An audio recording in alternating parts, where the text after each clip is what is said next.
اس موقع پہ یہ کہنا چاہوں گی کہ دونوں پارٹیاں جو ہوتی ہیں، جب کوئی شادی ہوتی ہے، کوئی نئے ستارے ملتے ہیں، دونوں طرف کے لوگوں کو اپنے دل بڑے کرنے پڑتے ہیں۔ جو ساس بننے والی ہوں وہ بھی اپنے دل کو پہلے سے سمجھا لیں کہ دل کو بڑا کرنا ہے۔ آنے والی بچی نئے گھر میں آ رہی ہے اور اپنے گھر کے اور دوسرے کے گھر کے طور طریقے کہیں نہ کہیں مختلف ہوتے ہیں، کھانے پینے کا انداز اور سٹائل مختلف ہوتا ہے، اور سونے جاگنے کے ٹائمنگز بچوں کے آج کل تو بہت ہی فرق ہوتے ہیں۔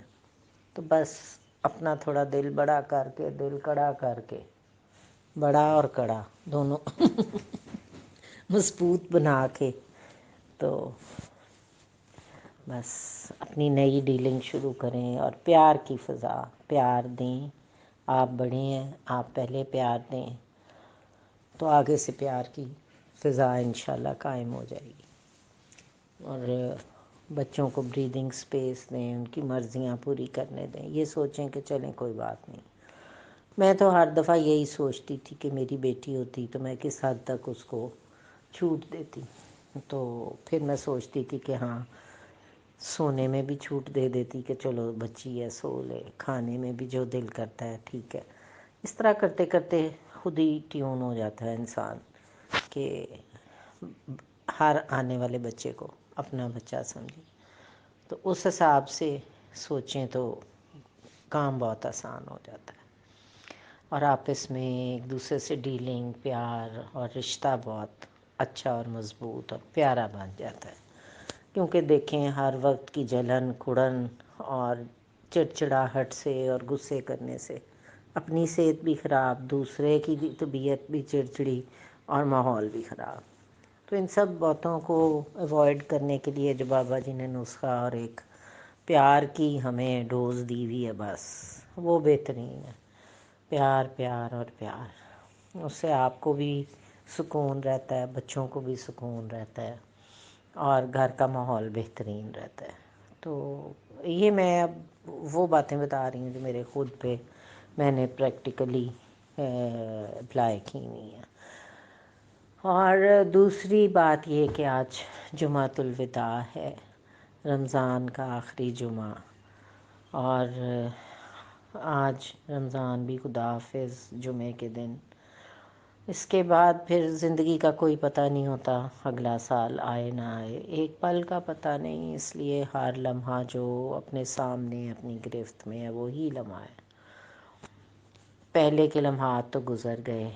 لمحہ وہی جو ہاتھ میں ہے، اور آنے والے وقت کا پتہ نہیں ہے۔ اور بہترین طریقہ تو یہ ہے کہ تمام تر عبادات اور ریاضت اور تمام تر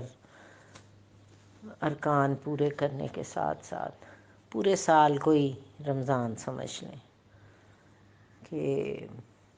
سوچ سمجھ کے بولیں، سوچ سمجھ کے دیکھیں، سوچ سمجھ کے عمل کریں،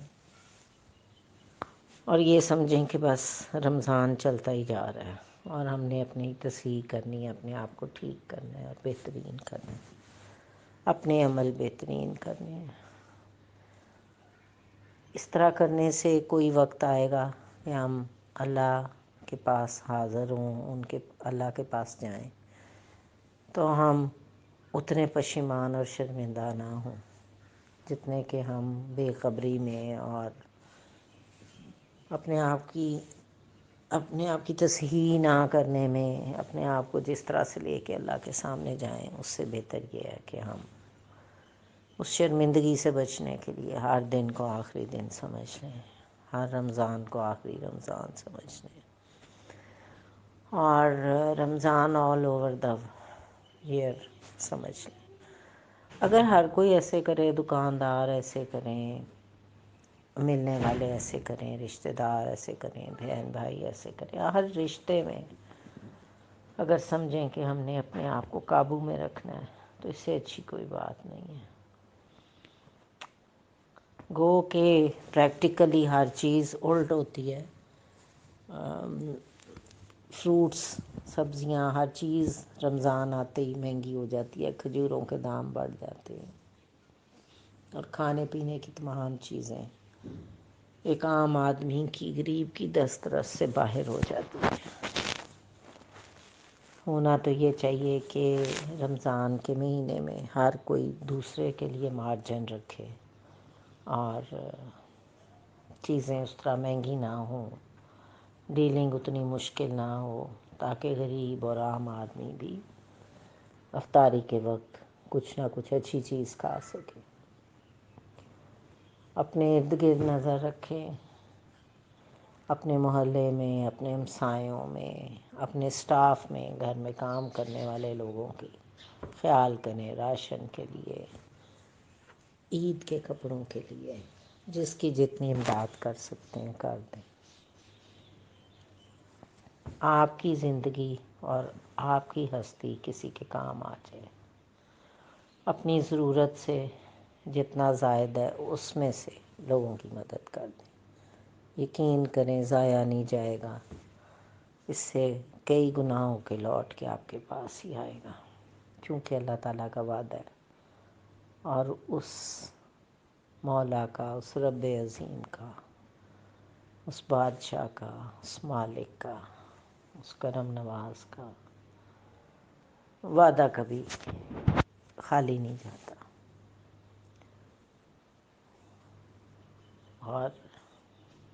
اس رمضان میں بھی اور ہمیشہ تمام دنیا کے مسلمانوں کے لیے بہت دعائیں، خاص طور پہ غازہ میں جو کچھ ہو رہا ہے اس پہ انسانیت بھی رو رہی ہے، اور